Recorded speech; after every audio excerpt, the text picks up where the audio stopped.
by the way. So I'm seeing everybody putting in their 2 cents. Excuse me. They put in their 2 cents with the Supergirl movie, right?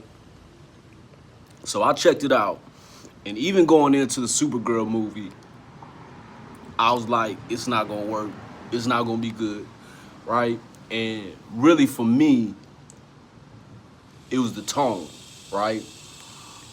When it comes to superhero movies, in my opinion, it's all about the tone of the delivery. And for when I was watching it, I was like, damn, I might as well go watch Guardians of the Galaxy. That's what I felt like watching it. It felt exactly like a James Gunn movie, which is, his style.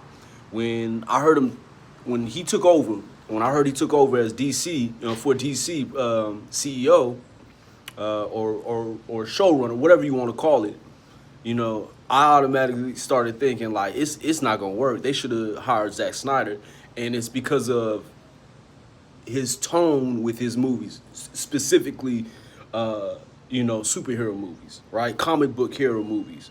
What he did with Guardians of the Galaxy was perfect. It fit that tone. It fit that tone for them, right? But for Superman, for Supergirl, for the upcoming Brave and the Bold Batman, it's that style that he delivers, that tone, it doesn't fit for DC, in my opinion, right? What Zack Snyder did, kind of bring more of the realism into the superhero world. What he did with Man of Steel, even what Christopher Nolan did with The Dark Knight, as well as Matt Reeves' The Batman, and Matt Reeves' The Penguin show on HBO Max. Those tones is exactly what DC is about, right? How you deliver it. And so that's why I feel Supergirl failed. Maybe that would have worked for that style, works for Marvel comic characters, but it doesn't work for DC, in my opinion. It's just, it's not something that I wanted to